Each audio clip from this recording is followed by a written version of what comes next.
তোমরা সকলে ভালো আছো? হ্যাঁ, অনেকেই আমাকে বলছো আধুনিক পদার্থবিজ্ঞান স্যার কিছু সৃজনশীল ক্লাস বুঝিয়ে দেওয়ার জন্য, যারা বিশেষত একাদশ শ্রেণীতে আসো সুপ্রিয় ছাত্ররা, ছাত্রছাত্রীবৃন্দরা। আমি তোমাদের অনেক সমস্যায় পেয়েছি। এতদিন অনেকে ফোন করে বলছো।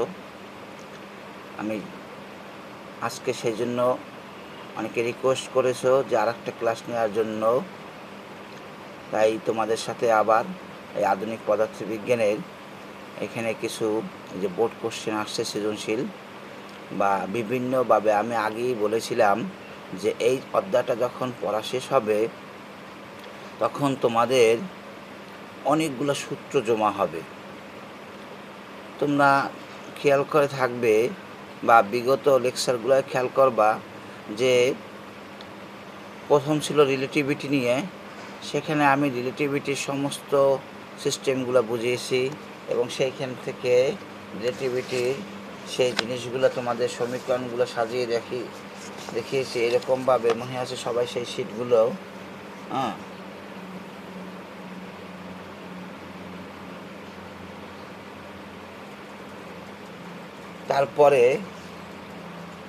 তারপরে আমি বলেছিলাম যে একের পর এক, যেমন তোমার এক্স রে, তারপরে এক্সের পরে এগুলো দিয়ে সমাধান করেছি। এক্সের পরে এক্সের যে সমীকরণ, এই যে সমীকরণটা দেখাই দিয়েছিলাম এক্স রে, কী দেখাইছি? EB equal to H nu max অথবা H C by lambda minimum. এক্সের পরে আমরা আসছিলাম আলোকতাড়িত ক্রিয়া, half of M B square max equal to H nu minus H nu not equal to H nu minus W not. এখানে অনেক সমস্যা তৈরি হয়েছে। এক এক জায়গায় টেস্ট পেপার বা বিভিন্ন জায়গায় এক একটাকে এক এক নাম দ্বারা সূচিত করা হয়েছে। যেমন নিউকে তোমরা দেখবা প্রায় এফ দ্বারা সূচিত করছে। নিউ আর এফ একই জিনিস, মানে কম্পাঙ্ক। আর এই ডাব্লিউ নট হচ্ছে কার্য অপেক্ষক। এইখানে ডাব্লিউ নটকে ফাই দ্বারা সূচিত করা হয়েছে। এখন যাই কিছু সূচিত করি, আমি বারবার বলছি যে আমরা বাংলা নাম রাখবো, যেমন কার্য অপেক্ষক, তারপর তুমি ডাব্লিউ নট লেখো, ফাই লেখো, যেটাই লেখো না কেন। এই সূচন কম্পাঙ্ক অথবা কম্পাঙ্ক, তুমি যদি সূচন কম্পাঙ্ক নিউ নট লেখো অথবা এফ নট লেখো, একই জিনিস, কিন্তু বাংলা লেখাটা ঠিক থাকলেই হবে। ধরার ক্ষেত্রে সবচেয়ে ইম্পর্টেন্ট জিনিস half of M B square max. What is half of M B square max? এইটা হচ্ছে গতিশক্তি।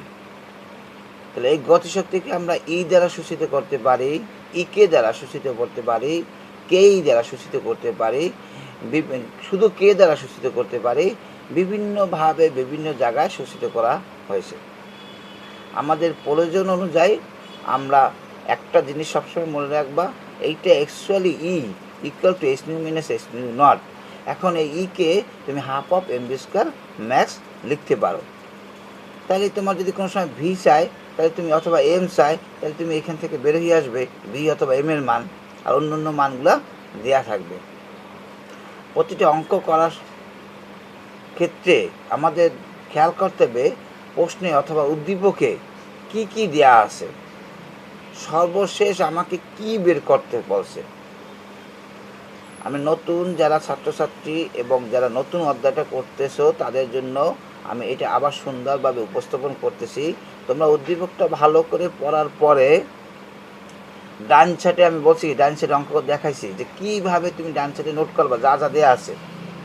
এরপরে তোমাকে কি বের করতে বলছে, এরপর তুমি চিন্তা করবা যে এই উদ্দীপকের এই যে উদ্দীপকটা দেওয়া আছে এটা গতে অ্যাকচুয়ালি কি বের করতে বলছে, মানে কোন সূত্র, কার রিলেটেড সূত্রটা ধরে আমার অঙ্কটা করতে হবে। কোন সময় এক্স রে, কোন সময় আইনস্টাইনের আলোকতাড়িত ক্রিয়া সম্পর্কিত সূত্র, কোনো সময় ডি ব্রগলি তরঙ্গ দৈর্ঘ্য, কোনো সময় কপ্টন তরঙ্গ দৈর্ঘ্য, কোনো সময় হাইজেনবার্গের অনিশ্চয়তা নিয়েছি। বিভিন্ন সমীকরণ দ্বারা আমরা এগুলা বের করব, কিন্তু খেয়াল করতে হবে যে আমাকে উদ্দীপকে কি কি দেওয়া আছে এবং উদ্দীপকে আসলে কার সূত্রটা ব্যবহার করতে হবে। তোমরা প্রায় এই উদ্দীপকগুলো দেখতে পাবা যে গতে এক ধরনের সূত্র অর্থাৎ আলোকতাড়িত ক্রিয়া সম্পর্কিত সূত্র ব্যবহার করে একটা মান বের করছো, ঘতে দিয়ে দেখা গেল উদ্দীপক এমনভাবে তৈরি করে দিল, ঘতে দিয়ে দেখা গেল যে কপটন তরঙ্গ দৈর্ঘ্য সূত্র ব্যবহার করতে হবে। তাই স্যার এগুলো আমরা কীভাবে বুঝবো? তোমরা প্র্যাকটিস করতে করতে দেখবা যে উদ্দীপকের ভিতরে এমনভাবে মানগুলো দেওয়া থাকবে, সবসময় খেয়াল করবা গয়ের জন্য একটা অংশ থাকবে এবং ঘয়ের জন্য আরেকটা অংশ থাকবে। তুমি যখন করতে করতে এক্সপার্ট হয়ে যাবা তখন মনে করবা যে এইটা এই সূত্র দিয়ে চলে আসছে আর এইটা এই সূত্রতে চলে যাবে। তোমার যখন কপটন তরঙ্গ দৈর্ঘ্য থাকবে তখন তুমি জানো সেই সূত্রটা ছিল lambda prime minus lambda equal to h divide by am not c into 1 minus cos theta. এই যেটা থিটা কোনো কোনো সময় ফাইও লেখে, হ্যাঁ থিটা বলো ফাই বলো, তুমি ওই বিক্ষিপ্ত কোণ হবে এটা। তাহলে সেক্ষেত্রে কার বিক্ষিপ্ত কোণ? ফোটনের। সেক্ষেত্রে তোমাকে একটা কোণ দেওয়া থাকবে অবশ্যই, যদি কোণ বের করতে না বলে। তাই তুমি বলতে পারবে যখন এটা কোণ এবং বিক্ষিপ্ত তরঙ্গ দৈর্ঘ্য, আপতিত তরঙ্গ দৈর্ঘ্য এইসব কথাবার্তা আছে, তখন তুমি বলতে পারবে যে এটা কপটন তরঙ্গ দৈর্ঘ্য রিলেটেড। বুঝতে পারছো? আচ্ছা, এবার আসো তাহলে আমরা দেখি যে কিভাবে সৃজনশীল। ধরো এই যে বরিশাল বোর্ড রাজশাহী বোর্ড 19 সাল আগেরটা, এটা আগে দেখাই। যে এটা আগে দেখার কারণ হচ্ছে এই যে দেখো সবাই রাজশাহী বোর্ড 19।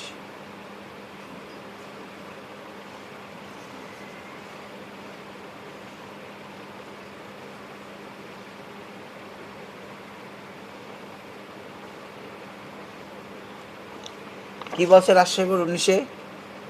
ফাহিম পদার্থবিজ্ঞানের একজন ছাত্র, তিনি পর্যায়ক্রমে 4 × 10⁻⁻7 মিটার ও 7.8 × 10⁻7 মিটার তরঙ্গ দৈর্ঘ্যের আলোক রশ্মি ব্যবহার করে ফটো ইলেকট্রন নির্গমন পরীক্ষা সম্পন্ন করলেন। প্রশ্ন পড়ার সাথে সাথে তোমরা খেয়াল করতে পারতেছো, বলছে যে এত এবং এত তরঙ্গ দৈর্ঘ্যের দুইটা মান দেওয়া আছে, দুইটা তরঙ্গ দৈর্ঘ্যের জন্য এই আলোক রশ্মি ব্যবহার করিয়া ফটো ইলেকট্রন নির্গমন পরীক্ষা সম্পন্ন করলেন। তাহলে ফটো ইলেকট্রন পরীক্ষা তোমরা কোথায় পাইছো? থিওরির ভিতরে কোথায় পাইছো? এটা মনে পড়ে? হ্যাঁ, এটা পেয়েছি আমরা আলোকতাড়িত ক্রিয়া, আইনস্টাইনের আলোকতাড়িত ক্রিয়া সংক্রান্ত। আমি আলোকতাড়িত ক্রিয়ার সংজ্ঞা লিখিয়ে দিয়েছিলাম, তখন বলছিলাম সংজ্ঞাটার ভিতরে কেউ কি মুখস্থ করেছো সংজ্ঞাটা? আমি আবারও বলি সংজ্ঞাটা।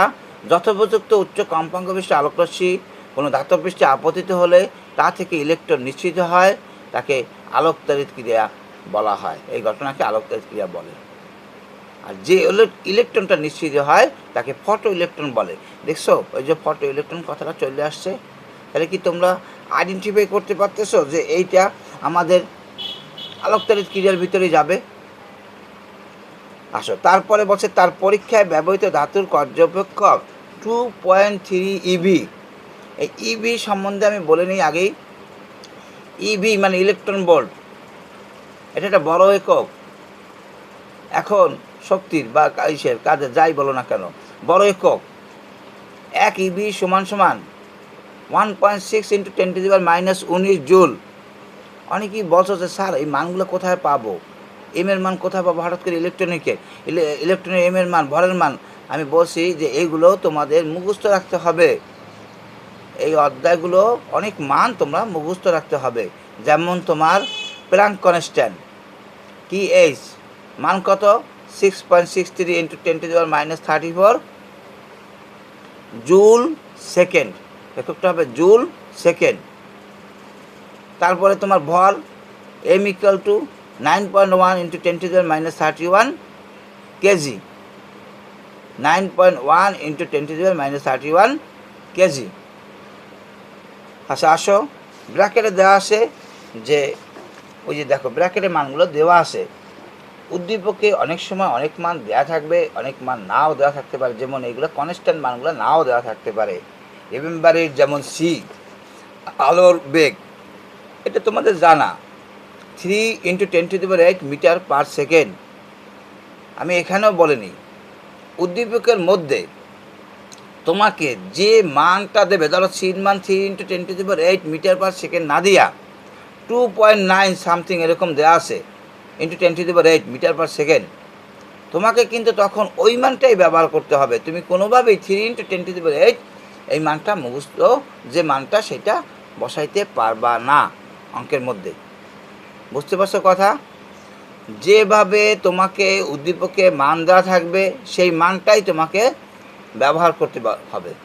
তোমরা ফার্স্ট অধ্যায় দেখছো, ফার্স্ট পেপারে দেখেছো যে অভিকর্ষ মহাকর্ষ যখন পড়াইছি তখন জি এর অনেক উদ্দীপক আসছে, জি এর মান 9.8 না দিয়া 10ও দিছে। হ্যাঁ, এমন একটা উদ্দীপক একবার বোর্ডে আসছে যে 10 মিটার পার সেকেন্ড স্কয়ার দেওয়া আসছিল। তাহলে তোমরা যদি খেয়াল না করো তাহলে সেগুলো ভুল হয়ে যাবে। তোমাকে উদ্দীপকে যে মান দেওয়া থাকবে কনস্ট্যান্ট মানগুলো তোমরা অবশ্যই সেই মানগুলো ব্যবহার করবা।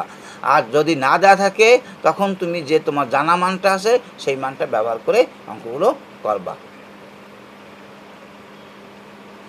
তারপর কি আছে ওই জায়গায় দেওয়া আছে, দেখো আমি যে বলছি সেই মানগুলো 1.6 × 10⁻−19 মানে -19 জুল।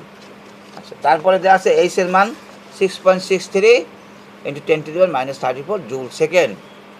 আর সিও দেওয়া আছে 3 × 10⁸ মিটার পার সেকেন্ড। অসুবিধা নেই, আমরা যা জানি সেই মানগুলোই দেওয়া আছে এখানে। হ্যাঁ, এখন আমাকে গতে বলছে ব্যবহৃত ধাতুর ক্ষেত্রে সূচন কম্পাঙ্ক নির্ণয় করো। কি করব? ব্যবহৃত ধাতুর ক্ষেত্রে সূচন কম্পাঙ্ক নির্ণয় করো। তোমরা সূচন কম্পাঙ্ক আলোকতাড়িত ক্রিয়া কোথায় পাইছো? আলোকতাড়িত ক্রিয়া সংক্রান্ত কমপ্লিট সূত্রটা কি? Half of mv² max equal two h nu minus h nu not. Half of mv² max equal two h nu minus h nu not. দেখছো আলোকতাড়িত ক্রিয়া সংক্রান্ত যে থিওরিটা পড়াইছি। এখন তোমার উদ্দীপকে আমি বলছি কি ডান পাশে নোট করতে, উদ্দীপকে তোমার কি কি দেওয়া আছে সেই দেখো। এখানে প্লাস কনস্ট্যান্ট আছে, তারপরে এই যে কার্য অপেক্ষক বলা ছিল, কার্য অপেক্ষক, সেই কার্য অপেক্ষক দেওয়া আছে 2 পয়েন্ট এত, এটাকে ভাঙাই নেবা 2 × 1.6 × 10⁻−19 দ্বারা। তারপর তোমাকে সূচন কম্পাঙ্ক নিউ নট বের করতে বলছে। তাহলে দেখো এখন আমরা ছোট ছোট জিনিস, আমি এখানে তোমাদের এই যে এইটা এই যে সমীকরণটা দেখো, W0 = h nu নট, মানে কে কার্য অপেক্ষক W0 = h nu নট। দেখতে পাইছো? তা তোমাকে কিন্তু W0 অঙ্কের ভিতরে দিয়ে দিছে উদ্দীপকের ভিতরে। h তুমি জানো, নিউ নট তুমি বের করবা। তাহলে কী হবে, এই যে পুরো সূত্র সেই সূত্রর যে আংশিকটা যে h nu নটের জায়গায় যে আমি W0 বসাইছি, এই W0 = যে h nu নট, আমি আগেও তোমাদের বলছি যে কার্য অপেক্ষক W0 = h nu নট। যেহেতু তুমি উদ্দীপকে W0 এর মান পেয়ে গেছো, h এর মান তুমি জানো, সুতরাং নিউ নট সূচন কম্পাঙ্ক নিউ নট দ্বারা সূচিত করা হয়। হ্যাঁ, এটাকে বলছি যে অন্যান্য জায়গায় f0ও লিখতে পারে। তাহলে তোমাকে এই নিউ নট বের করা যাবে। নিউ নট = এই যে অঙ্কটা তুমি করবা কি সিম্পলি, একেবারে সিম্পল। উই নো, আমরা জানি, কি জানি, কার্য অপেক্ষক W0 = h nu not. W0 = h nu not, সেখান থেকে নিউ নট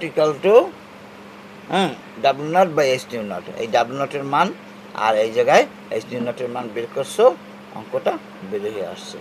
3 মার্কের একটা অঙ্ক, এর চেয়ে থেকে সহজ কিছু হইতে পারে বলো? অনেকেই ঘাবড়িয়ে গেছো, স্যার কীভাবে করবো, কেমনে করবো। একেবারে সোজাসুজি, এখন তো অনলাইন ক্লাস করাই, সেই জন্য একটু সমস্যা হচ্ছে। পরবর্তীতে এই সমস্যাগুলো থাকবে না, হ্যাঁ, যখন সরাসরি ক্লাস করাবো। তাহলে এই তোমার উদ্দীপকে ব্যবহৃত ধাতু সূচন কম্পাঙ্ক, অর্থাৎ আমি যে ধাতুটা ব্যবহার করছি সেই তার সূচন কম্পাঙ্ক বের করতে বলছে, সেটা ব্যবহার করছি। এখন আসো আমাদের ঘ যখন তুমি করবা তখন তোমার মাথার ভিতরে থিঙ্কিং থাকতে হবে কি, আমরা বেশিরভাগ ক্ষেত্রে গটা ব্যবহার করা লাগতে পারে, কোনো কোনো সময় নাও লাগতে পারে। আচ্ছা দেখি ঘতে কি বলছে। উদ্দীপকে বর্ণিত উভয় ক্ষেত্রে আলোকতায়িত ক্রিয়া সংঘটিত হবে কি না, গাণিতিক বিশ্লেষণের মাধ্যমে তোমার মতবাদ দাও। আমি এই প্রশ্নটা কেন চয়েস করছি, মানে তোমাদের একেবারে সুন্দরভাবে কোনো কষ্ট না হয়, একটা পর আস্তে আস্তে আস্তে আস্তে বিভিন্ন চেঞ্জ থাকবে, বিভিন্ন ধরনের উদ্দীপক হবে। হ্যাঁ, তোমরা আগেও অনেক শিখছো যে উদ্দীপকগুলো কীভাবে হয়। এখানে দেখো উদ্দীপকে বর্ণিত উভয় ক্ষেত্রে বলতে দুইটা তরঙ্গ দৈর্ঘ্য দেওয়া ছিল। একটা দেওয়া আছে 4 × 10⁻⁷ মিটার, আর দেওয়া আছে 7.8 × 10⁻⁷ মিটার। এই জন্য দুইটা তরঙ্গ দৈর্ঘ্যের ক্ষেত্রে আলোকতায়িত ক্রিয়া সংঘটিত হবে কিনা। এখন তুমি এটা কীভাবে বুঝবা বা কীভাবে সম্ভব, চিন্তা করো তো একটু, যে কীভাবে এটা তুমি বুঝতে পারো যে আলোকতায়িত ক্রিয়া সংঘটিত উভয় ক্ষেত্রে হবে কিনা।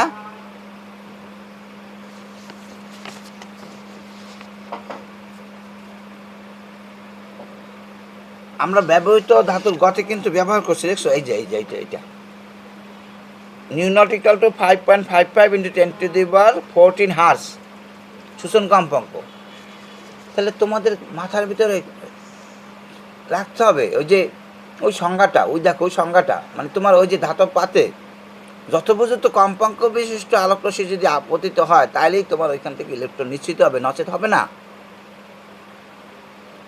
সেক্ষেত্রে তোমাকে কি করতে হবে, এই যে আমি ব্যবহৃত ধাতু সূচন কম্পাঙ্ক বের করলাম গতে, ওর সাথে কম্পেয়ার করতে হবে।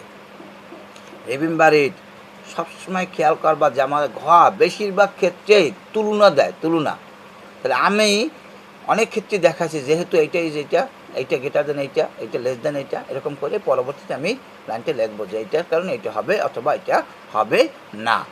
তাহলে এই যে আমার ব্যবহৃত সূচন কম্পাঙ্ক, তার চাইতে যদি তোমার সূচন কম্পাঙ্ক বেশি হয়, তাহলেই তুমি ওই ইলেকট্রনটা ওই ধাতু থেকে বের হবে এবং আলোকতায়িত ক্রিয়া সংঘটিত হবে।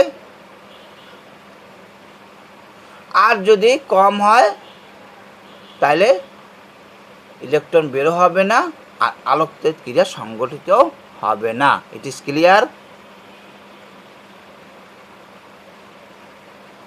উভয় ক্ষেত্রে ওই তরঙ্গদৈর্ঘ্য ব্যবহার করিয়া, দুইটা তরঙ্গদৈর্ঘ্য দুইবার ব্যবহার করিয়া কি করব, আমরা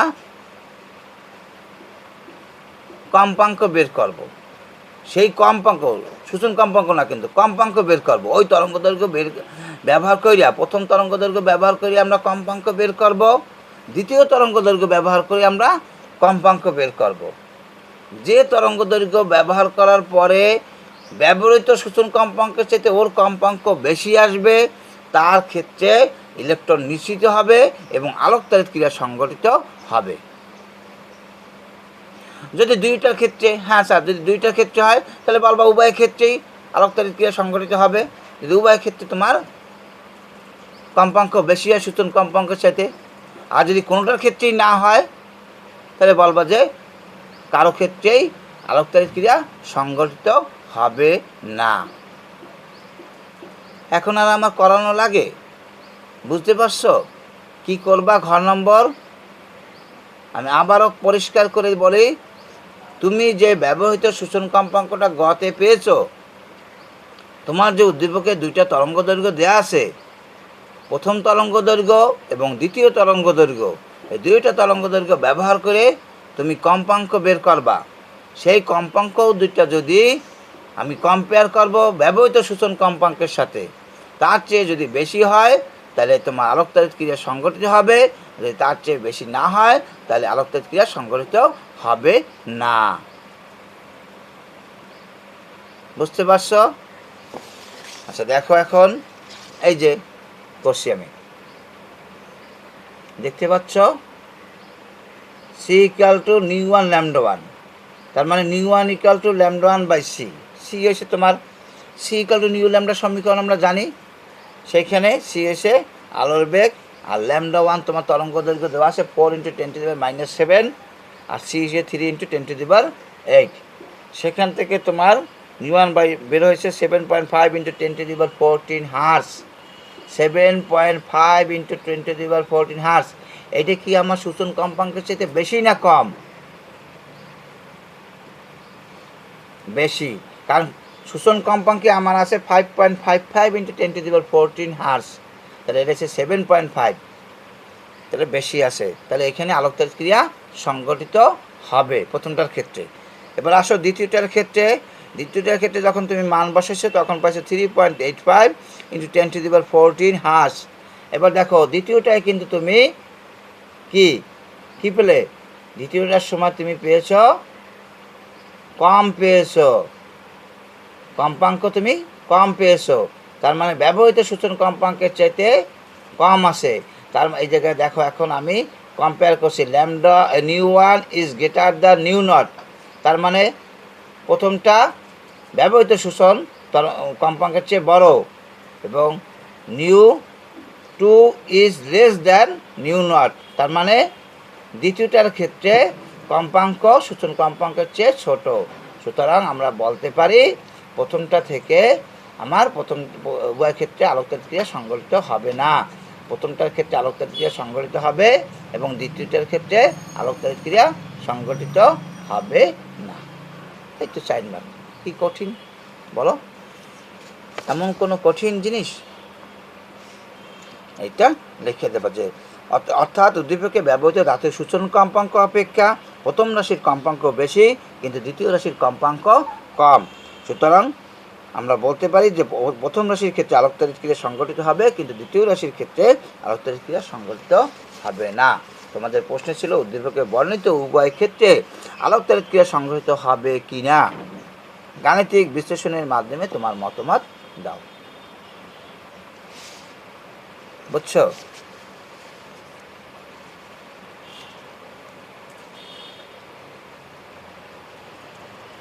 এই যে টেস্ট পেপারে যখন এটা করছে তখন এটা দেখো যে এটা ফাই ব্যবহার করছে, তারপরে কার্যপক্ষ এ ব্যবহার করছে, এই জন্য আমি তোমরা একটা নিজেরা ধরে নেবা যে এইটাই ব্যবহার করবো সবসময় এইভাবে।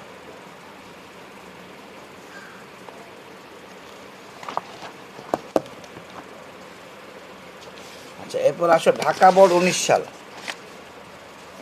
ঢাকা বোর্ড 19 সাল প্রশ্নটা আমি এই শীটটা লেখি নেই, এখানে তোমার জানো বা টেস্ট পেপার সবার কাছে আছে, আমি কিন্তু বলছিলাম ঢাকা বোর্ড 19 সাল।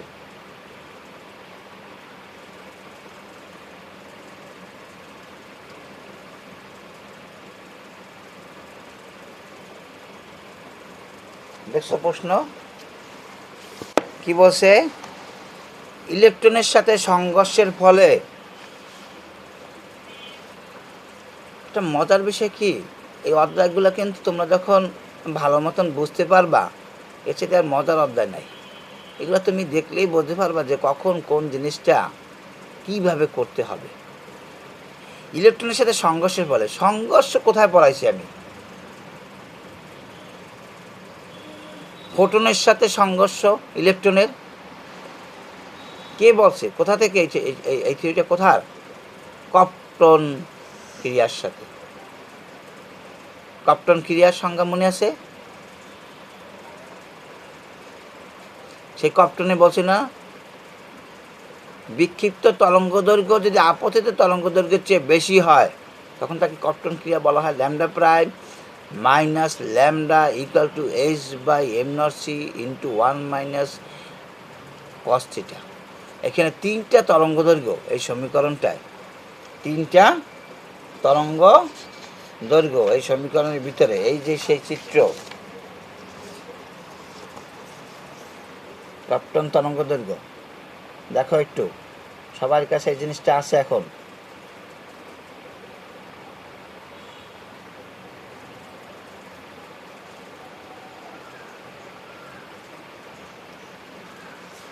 এই যে সমীকরণ ল্যামডা প্রাইম মাইনাস ল্যামডা, ওই যে বারবার বলতেছি আমি সমীকরণটা, lambda prime minus lambda equal to H by am not C 1 minus cos theta. Lambda prime বিক্ষিপ্ত আলোর তরঙ্গ দৈর্ঘ্য, ল্যামডা আপতিত আলোর তরঙ্গ দৈর্ঘ্য, H by am not C Compton তরঙ্গ দৈর্ঘ্য, lambda C equal to H by am not C, এটা হচ্ছে শুধুমাত্র কপটন তরঙ্গ দৈর্ঘ্য। তোমাদের যদি বলে যে শুধু কপটন তরঙ্গ দৈর্ঘ্য বের করো তখন তুমি lambda C equal to H by am not c এই সমীকরণটাই ব্যবহার করবে, আর অন্য কোনো সমীকরণ ব্যবহার করবে না, তখন পুরো সমীকরণটার প্রয়োজন হবে না। এই দেখো সংঘর্ষ হয়েছে, প্রোটন ইলেকট্রন দেখাচ্ছি না থিওরিতে। তাহলে এই উদ্দীপকটা তাহলে কি তুমি সাথে সাথে বুঝতে পারতেছ যে এইটা আমাকে ওই দিকে ধাবিত হতে হবে। ইলেকট্রনের সাথে সংঘর্ষের বলে 4400 অ্যামস্ট্রং তরঙ্গদৈর্ঘ্যের আপতিত ফোটন 60 ডিগ্রি কোণে বিক্ষিপ্ত হয়ে, পেয়েছো? 60 ডিগ্রি কোণ, তার মানে কোথায় ডিগ্রি আছে? ওই যে থিটা আছে। বিক্ষিপ্ত, এটি ধাতব পৃষ্ঠকে আঘাত করে। ধাতব পৃষ্ঠের কার্য অপেক্ষক 2.5 ইবি। আমরা জানি আবারও W0 = 2.5 ইবি। H = দেওয়া আছে 6.63 × 10⁻34 joule second, C = 3 × 10⁸ metre per second, M0 = 9.1 × 10⁻31 kg. M0, এই যে M0, এইটা কিন্তু কি M এবং M0 এর ভিতরে পার্থক্য কি?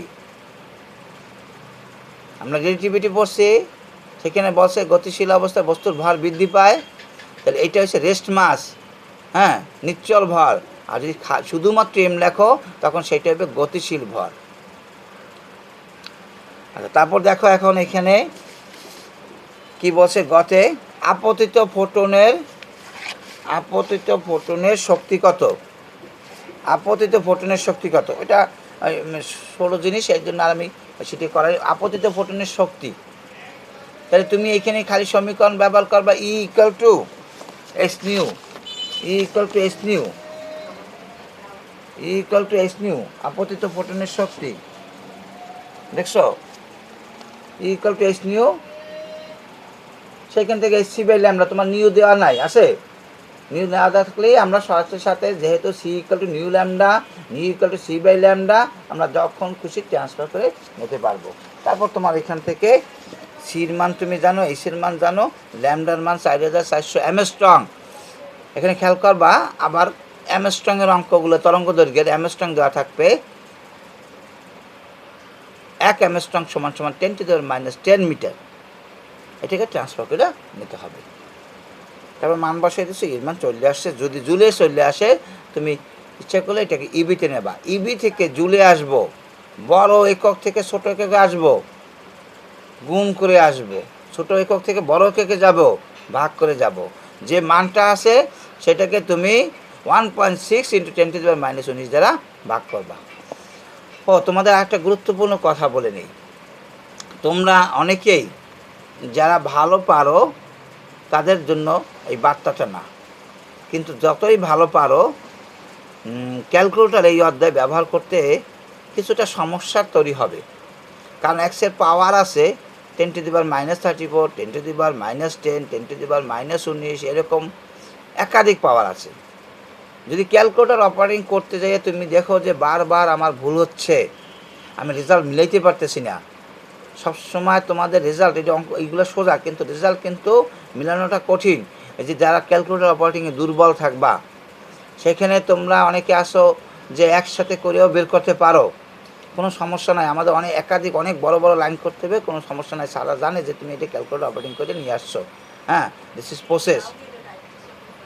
এখন কথা হচ্ছে যে তুমি মিলাইতে পারতেছো না। আমার যে বার্তাটা সেটা হচ্ছে যে তুমি মিলাতে পারছো না, বারবার ভুল করতেছো। এই জন্য আমি তোমাদের বলি যে এটা তোমরা পাওয়ারগুলোকে একদিকে নেবা, নিচে থাকুক আর উপরে থাকুক। যদি তোমার নিচে মাইনাস দ্বারা কোনো পাওয়ার থাকে, উপরে তুমি প্লাস হইবে, সেটা প্লাস থাকলে সেটা মাইনাস হইবে। যোগ বিয়োগ করার পরে ওই পাওয়ারটা যোগ বিয়োগ সমন্বয় মুখে মুখে বা তুমি একটু কাগজে কলমে রাপও করে নিতে পারো, আলাদা করে ফেলাইলা। সংখ্যাগুলোকে গুণ, এরপর নিচে উপরটাকে গুণ, তারপর নিচেরটাকে গুণ করিয়া, তারপর উপর নিচ ভাগ করিয়া যে রেজাল্ট পাইলা তার সাথে তুমি ওই যে পাওয়ার আলাদা করে রাখছো, তখন তুমি ক্যালকুলেটর উঠাও, তুমি দেখবা তোমার রেজাল্টটা অ্যাকুরেট পেয়ে গেছো।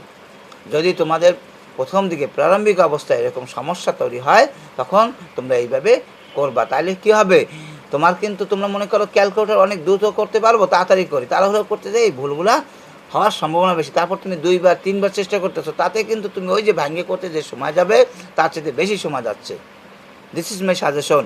এটা আমার, কিন্তু আমি সবাইকে এই সাজেশনটা দেই, যারা একটু দুর্বল, ক্যালকুলেটর অপারেটিং করতে ভালো পারো না, তারা কিন্তু এইভাবে করার চেষ্টা করবা, নচেত কিন্তু মিলাইতে কষ্ট হবে। কেন তোমরা দেখবা এই অধ্যায়গুলো করতে যাইয়া তুমি এক সময় তুমি ওই পাওয়ার দিছো, তোমার ক্যালকুলেটারে রিডিং আসছে ম্যাথ এরর। বেশিরভাগ ক্যালকুলেটর চলে আসবে ম্যাথ এরর অথবা জিরো, এরকম আসছে।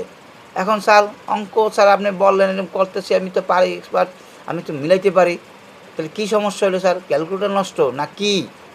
কিছুই তো বলতে পারতেছি না। এটা কিন্তু তোমরা না, অনেক ভালো ভালো স্টুডেন্টও আমার কাছে এটা জানতে চায় এবং এটা জানে না।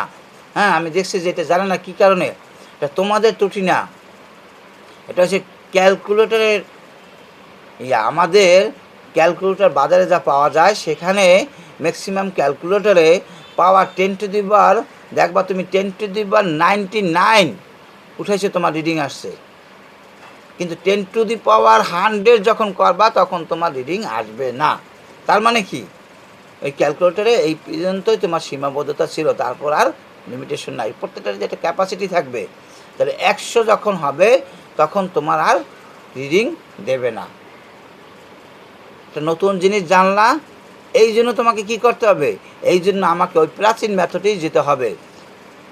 তোমাকে ওরকম ভেঙে করতে হবে যে স্যার এটার কোনো কৌশল আছে, যতভাবে চেষ্টা করো, যেহেতু তোমার ক্যালকুলেটর সাপোর্ট করছে না, সুতরাং তোমাকে ওরকম ভেঙেই পাওয়ারগুলা সাজাতে হবে। বুঝতে পারছো? সবাই ক্যালকুলেটর নিয়ে বাসায় বসে এটা ট্রাই করে দেখো যে 10⁻19 পর্যন্ত তোমার রিডিং আসে, কিন্তু 10⁻100 দিলে পর তোমার রিডিংটা আসবে না। সুতরাং তুমি অনেক অঙ্ক করতে যাইয়া দেখা গেল যে তোমার পাওয়ারে তুমি একসাথে করছো, তোমার ম্যাথেরোল আসে, বাতা বারবার নষ্ট হয়ে যেতেছে। কেন ম্যাথেরোল আসে? কোথা দিয়ে কুলু খুঁজে পাইতেছো না? আসলে কুলুটা তোমাদের দোষ না, এটা ক্যালকুলেটারের মানে সিস্টেমের করার আছে, এরকমভাবে লিমিটেশন দেওয়া আছে। আচ্ছা আসো, এখন আমাদের ঘতে বসে ফটো ইলেকট্রন ও বিক্ষিপ্ত ইলেকট্রনের মধ্যে কোনটির গতিশক্তি বেশি হবে?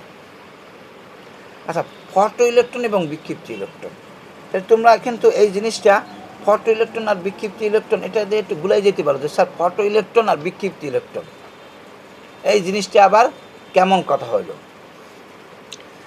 হ্যাঁ, এখন তুমি বিক্ষিপ্ত ইলেকট্রনের, যদি আমরা বিক্ষিপ্ত ইলেকট্রন ধরি, তোমরা পাইছো বিক্ষিপ্ত ইলেকট্রনের তরঙ্গ দৈর্ঘ্য পাইছো না?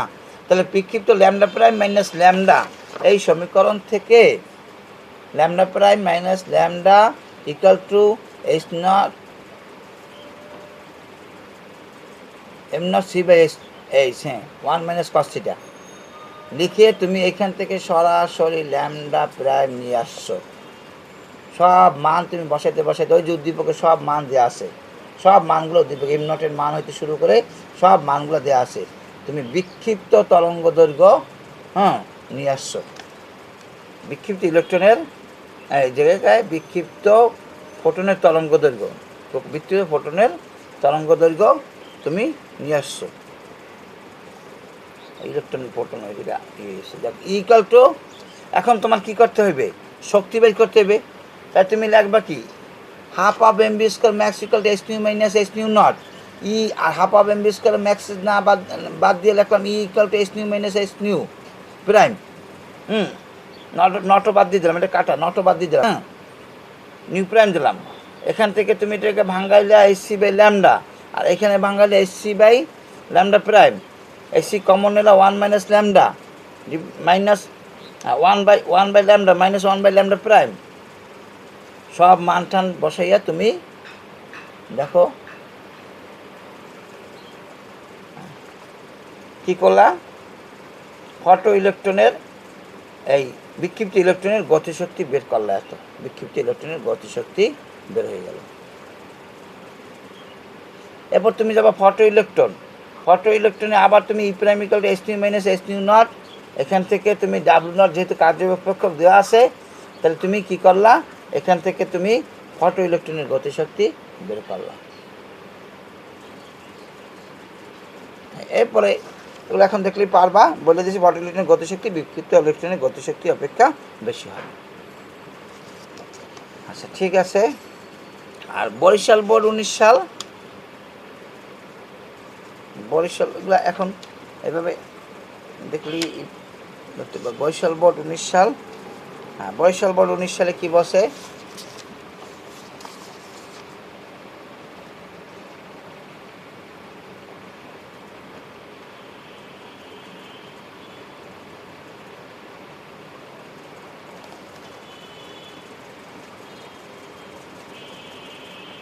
চশমা সবার কাছে আছে। আমি দেখি এখানে কী বসে, কোনো পরমাণুর দুটি ইলেকট্রনের বেগ যথাক্রমে 0.90 সি এবং 0.99 সি। এখানে সি হলো আলোর বেগ এবং ইলেকট্রন স্থির ভর 9.1 × 10⁻31 কেজি। স্থির ভর মানে m0। ইলেকট্রন দুটার বেগ দেওয়া আছে। অঙ্কে বসে দ্বিতীয় ইলেকট্রনটির গতিশীল অবস্থায় ভর। তাহলে কি ওই যে রিলেটিভিটির অঙ্ক, সেটা একেবারে সিম্পল জিনিস। m = m0 √1 - v²/c²। m0 এর মান দেওয়া আছে, ভির মান দেওয়া আছে, দ্বিতীয়টার যে ভি সেই ভি বসাইয়া তুমি m বের করে ফেলেছো। ঠিক আছে। এরপরে উদ্দীপকের কোন ইলেকট্রনের আপেক্ষিক গতিশক্তি বেশি হবে? আপেক্ষিক গতিশক্তি, this is very very important জিনিস, খেয়াল করবা। আপেক্ষিক গতিশক্তি আমরা যখন এই যে হাফ অফ mv² ম্যাক্স, এটা কাছে তোমার যাই আইনস্টাইনের, সেখানেও আমরা ই ধরছি, এখানে কিন্তু ই না ধরে কে ধরছি। খেয়াল করছো, কে প্রাইম ধরি বা কে ধরি। তোমরা ওই যে রিলেটিভিটি যে উদ্দীপকটা মানে থিওরিটা পড়ছো, সেখানে আমি যখন থিওরি প্রমাণ করছি ই = mc², ই = mc²,